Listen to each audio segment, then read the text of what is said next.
Buat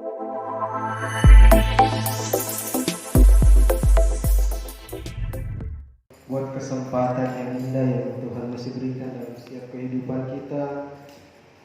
Kalau kita masih ada di tempat ini, itu semua karena anugerah Tuhan.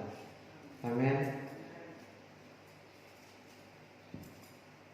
Saya bersyukur kepada Tuhan buat kesempatan yang Tuhan masih berikan untuk saya bisa menyampaikan firman Tuhan.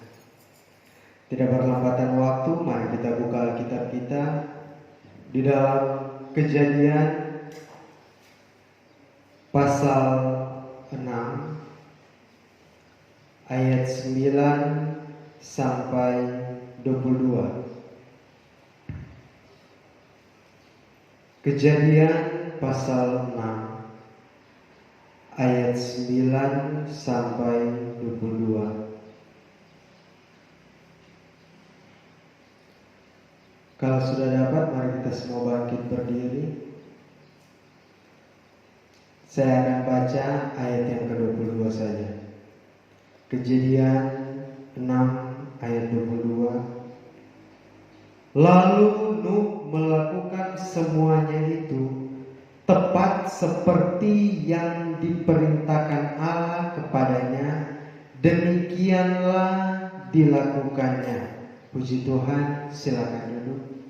Saudara-saudara yang diberkati Tuhan, pada awal mula Allah menciptakan dunia ini, dijadikannya manusia dari beberapa generasi pertama mulai dari Adam sampai kepada Nuh ini. Banyak kejahatan yang ditemui oleh Tuhan di dalam setiap manusia, sehingga Allah tidak tahan melihat sikap manusia, sehingga Dia berfirman kepada Nuh dengan memberikan satu perintah. Karena Tuhan ingin menyelamatkan Nuh, maka Dia menyuruh membuat bahtera dengan tujuan menyelamatkan Nuh dan membinasakan orang-orang yang berdosa.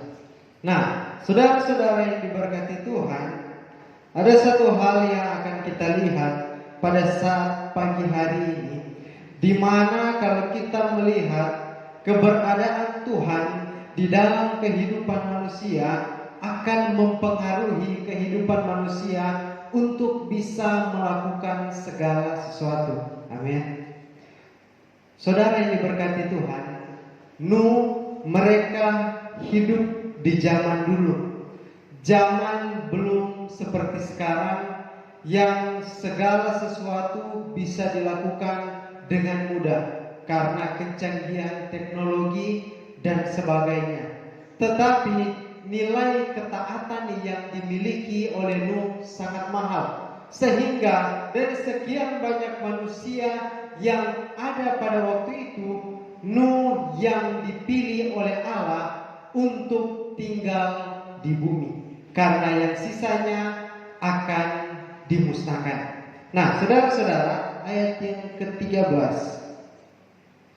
firman Tuhan berkata, berfirmanlah Allah kepada Nuh, aku telah memutuskan untuk mengakhiri hidup segala makhluk, sebab bumi telah penuh dengan kekerasan oleh mereka, jadi aku akan memusnahkan mereka bersama-sama dengan bumi.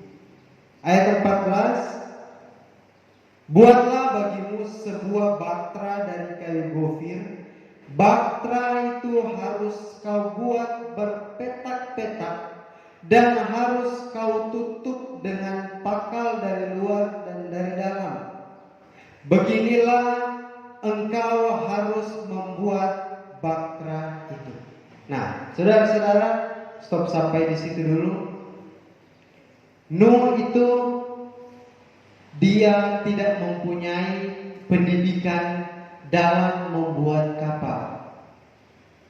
Beda kalau kita baca dalam Perjanjian Baru, ada penjala ikan menjadi penjala manusia. Kalau di sana mereka menjala ikan mendapatkan banyak, karena mereka berprofesi memang sebagai nelayan. Tetapi kalau Nuh ini, dia bukan seorang tukang buat kapal.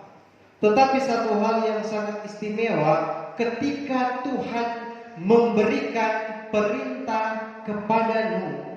Kalau kita membaca seterusnya nanti sebentar, tidak ada kata bantahan satupun yang keluar dari mulut Nuh. Tetapi dia hanya mendengar apa yang dikatakan oleh Tuhan. Dia tidak mempunyai pengetahuan apa-apa tentang apa yang disuruh buat oleh Tuhan. Karena dia tidak pernah membuat kapal, dia tidak pernah membuat bahtera. Dan itu membutuhkan peralatan yang cukup canggih, membutuhkan teknik yang sangat besar untuk bisa membuat bahtera tersebut. Saudara-saudara, di sini mungkin banyak orang yang menebang kayu dengan sensor, sudah canggih. Tetapi dulu zaman itu belum memiliki sensor, belum memiliki alat somil untuk memotong kayu yang besar. Tetapi Nuh tidak membantah. Nuh tetap mengikuti apapun yang Tuhan telah perintahkan.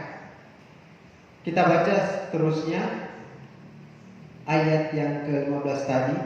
Beginilah engkau harus membuat bahtera itu, 300 hasta panjangnya, 50 hasta lebarnya, dan 30 hasta tingginya.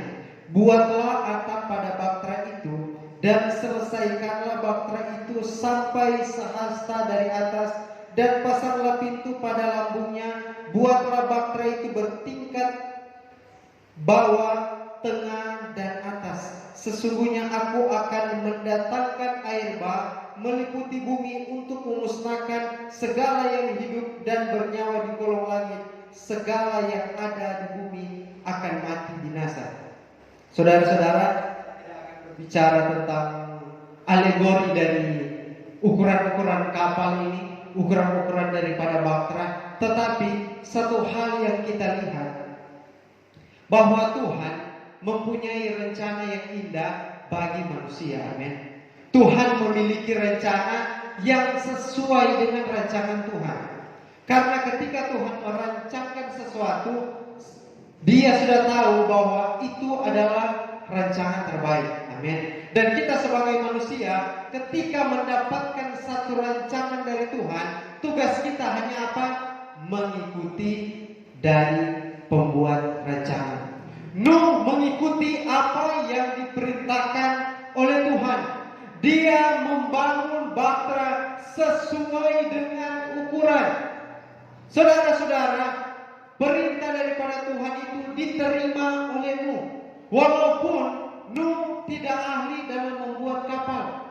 Dan ini mereka membuat kapal di dataran yang cukup tinggi, tidak di pinggir laut. Mereka membuat kapal, sehingga pada saat proses pembuatan kapal, Nuh mendapatkan cemooh. Dan orang-orang ditertawakan oleh orang-orang. Karena apa? Mereka berkata, Nuh ini sudah gila. Membangun kapal bukan di pesisir pantai, bukan di tepi laut, tetapi membuat kapal bisa dikatakan di atas gunung. Tetapi saudara-saudara, satu kepercayaan daripada Nuh yang kita boleh teladani, dia tidak menghiraukan orang-orang yang ada di sekitar.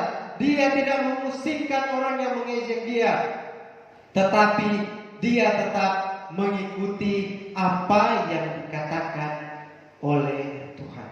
Saudara-saudara, banyak kali ketika Tuhan merancangkan sesuatu di dalam kehidupan kita sebagai orang-orang percaya, banyak kali mendapatkan ejekan. Ketika kita ingin membangun satu visi misi Tuhan di dalam setiap kehidupan kita, dalam setiap pekerjaan, pasti banyak orang yang akan mentertawakan, mengejek, menganggap remeh apa yang akan kita kerjakan. Tetapi saudara-saudara, kalau memang itu dari Tuhan, itu akan terlaksana. Karena banyak kali kita akan melakukan segala sesuatu yang besar. Mungkin orang akan berkata, dia tidak sekolah bagus-bagus, baru dia membuat usaha ini, dia membuat ini, buat itu, dia membuat segala sesuatu yang tidak cocok dengan dirinya. Banyak kali perkataan-perkataan ini mulai keluar dari mulut orang-orang yang sirik, orang-orang yang suka iri. Tetapi percayalah, kalau Tuhan yang menyuruh, pasti Tuhan akan menyertai. Kalau Tuhan yang menyuruh, Tuhan yang mengawali, pasti Tuhan akan menyelesaikannya. Tuhan hanya memberi ukuran kepadanya. Tetapi cara untuk membuat, kan kapal itu punya lekuk-lekuknya, punya skill tertentu untuk membuat. Ini saya ambil satu kesimpulan ketika saya merenungkan ayat ini. Ternyata pada saat Tuhan menyuruh Nuh, pada saat dia memulai bekerja, di sanalah Tuhan mulai memberikan hikmat. Tuhan mulai memberikan hikmat. Sehingga apa? Bahtera ini boleh jadi. Kalau kita cuma mau patok ukuran panjang, lebar, tinggi, baru mau buat dia seperti apa? Saudara-saudara, Tuhan akan menyertai orang yang mulai melangkah sesuai dengan perintah daripada Tuhan. Amin. Tuhan akan selalu menolong. Lagu tadi, bersamamu Bapa, kulewati semua. Bersama Tuhan kita bisa melewati semuanya. Amin. Bersama dengan Tuhan kita bisa melakukan semua rancangan Tuhan. Pada saat Nuh memulai, di sanalah Tuhan mengajarkan segala sesuatu yang tidak bisa dilakukan oleh Nuh bisa dilakukan. Karena apa? Karena Tuhan yang menyuruh dan Tuhan juga yang akan menuntun dan menyertai sehingga Nuh bisa menyelesaikan bahtera. Kita melenceng sedikit. Musa ketika disuruh keluar dari tanah Mesir untuk menuju ke tanah Kanaan, ke tanah perjanjian, mereka hanya berjalan saja. Tuhan tidak kasih tahu mereka akan hadapi ini, kesulitan apa yang akan mereka hadapi. Tetapi yang disuruh apa? Mereka berjalan. Ketika mereka menghadapi satu tantangan, Tuhan mampukan. Ketika mereka menghadapi sesuatu yang tidak mereka bisa lakukan, di sana Tuhan akan menguatkan mereka. Tuhan tidak mengasih tahu dari awal bahwa akan hadapi ini. Tetapi satu hal, Dia akan menuntun dan menyertai sampai pekerjaannya selesai. Sama juga dengan Nuh. Dia menyuruh Nuh untuk membuat bahtera, dia mengawali, dia menyuruh menuntun sampai bahtera itu selesai, saudara-saudara. Bahtera itu selesai.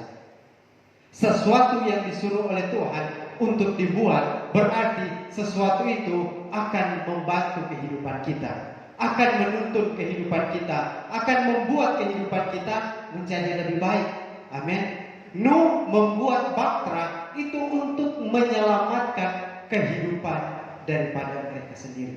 Karena Tuhan akan membinasakan bumi, seluruh muka bumi ini akan dibinasakan dengan air bah, sehingga hewan-hewan diambil pasang-pasang, diambil seluruh keturunan daripada Nuh, suami istri, anak-anak dan istrinya semua naik ke bahtera. Dan mereka inilah cikal bakal dari penduduk bumi. Nenek moyang kita semua adalah nabi. Saudara-saudara yang diberkati Tuhan, ketika air bah datang, air binasakan bumi, air bah menghancurkan seluruhnya, menenggelamkan bumi ini, sehingga tidak ada satu makhluk pun yang hidup kecuali yang ada di dalam bahtera ini, yang terlindung dari bahtera. Kalau seandainya Nuh tidak membuat bahtera untuk mereka berlindung, Nuh tidak membuat seperti tepat yang Tuhan suruh, maka Nuh juga akan binasa. Tetapi ketaatan mendatangkan kehidupan. Amin. Ketaatan membuat Nuh hidup dan keturunannya berkelanjutan. Dari ketaatan Nuh lah kita semua di bumi ini boleh ada. Saudara-saudara, dari ketaatan-ketaatan yang kita lakukan pada Tuhan, percayalah, ketaatan akan melindungi kehidupan kita. Karena siapa taat kepada perintah akan mendapatkan berkat. Tuhan memberikan segala sesuatu kepada manusia sesuai dengan porsi daripada ketaatan. Abraham berhasil karena apa? Karena ketaatan. Nuh berhasil karena ketaatan. Taat artinya mengikuti perintah sesuai dengan perintah Tuhan. Tidak menambah, tidak mengurangi, tetapi sesuai sama dengan apa yang Tuhan buat. Itulah firman Tuhan. Kalau kita melakukan firman, kita jangan menambah dan jangan mengurangi. Ketika kita melakukannya, percayalah, di sana kita akan melihat pertolongan Tuhan yang sempurna. Tuhan nyatakan di dalam setiap kehidupan kita. Bahtera daripada Nuh ini menyelamatkan keluarga. Bahtera yang dibangun yang sesuai dengan kehendak Tuhan, itulah yang akan menyelamatkan rumah tangga daripada Nuh. Makanya kalau setiap ada acara-acara pernikahan dikatakan bahtera rumah tangga. Memang bahtera itu harus dibuat untuk keluarga menaiki, memasuki di dalamnya, untuk keluarga itu bisa terlindung. Itu bagaimana keluarga bisa membangun bahtera tersebut. Nah, saudara-saudara, kita semua sekarang sementara membangun bahtera kita masing-masing. Bagaimana kita membangun bahtera yang sesuai dengan kehendak yang daripada Tuhan. Bagaimana kita bisa membangun bahtera yang akan membuat hidup kita datang kepada Tuhan, yang akan membuat hidup kita menjadi selamat.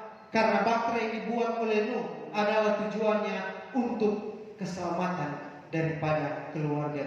Saudara-saudara, kalau kita mengikuti taat dengan apa yang diberikan oleh Tuhan, percayalah segala sesuatu yang akan kita lakukan itu semua akan berjalan dengan baik. Karena apa? Karena kita berjalan sesuai dengan kehendak yang daripada Tuhan. Saudara-saudara, Nuh ini sangat hebat, sangat luar biasa. Karena apa? Bukan karena skillnya untuk membuat bahtera, bukan karena kemampuannya yang besar, tetapi apa? Karena nilai ketaatannya yang sangat besar.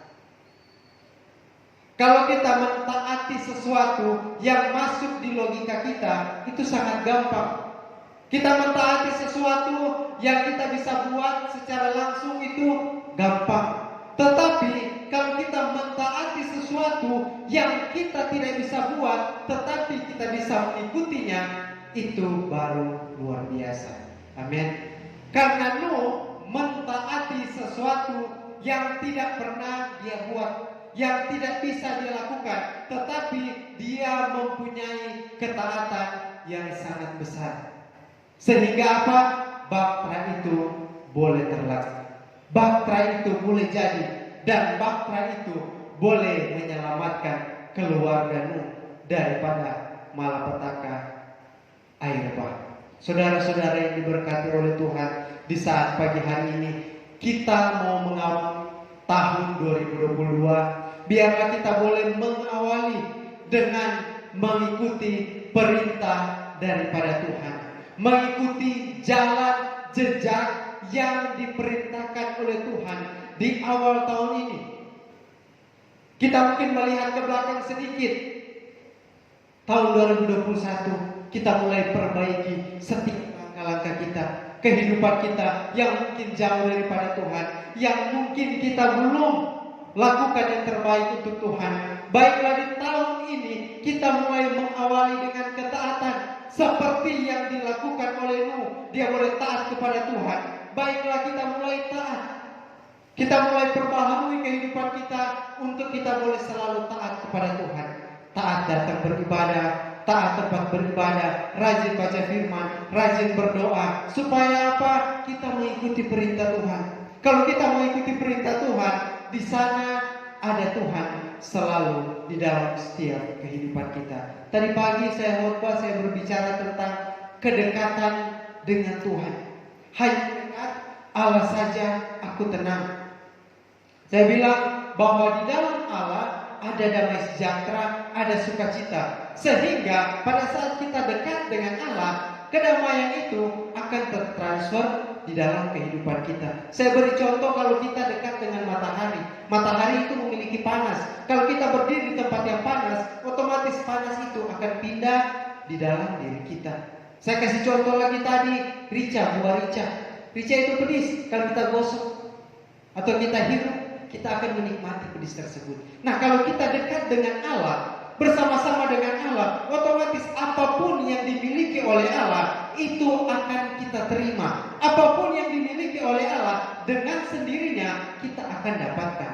Dunia sanggup memberikan kenikmatan, tetapi dunia tidak bisa memberikan damai sejahtera dan sukacita di dalam setiap kehidupan kita. Yang dibutuhkan oleh manusia adalah bagaimana manusia boleh hidup tenang, sukacita, dan damai sejahtera. Karena di luar sana banyak orang yang kaya, yang tenar, yang populer, tetapi mereka tidak memiliki ketenangan, mereka tidak memiliki sukacita. Karena apa? Mereka hidup dengan kekayaan, tetapi jauh daripada Tuhan. Saudara-saudara yang diberkati oleh Tuhan pagi hari ini, baiklah kita membangun hubungan dengan Tuhan, kedekatan dengan Tuhan, supaya kita boleh memiliki ketaatan kepada Tuhan, dan kita boleh melihat penyertaan Tuhan yang sempurna, pertolongan Tuhan yang sempurna. Tuhan akan nyatakan di dalam setiap kehidupan orang-orang yang taat kepada Tuhan. Puji Tuhan, inilah kebenaran firman Tuhan.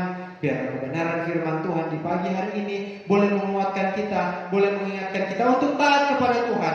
Karena ketaatan sanggup membawa kita kepada keberhasilan. Selanjutnya saya serahkan kepada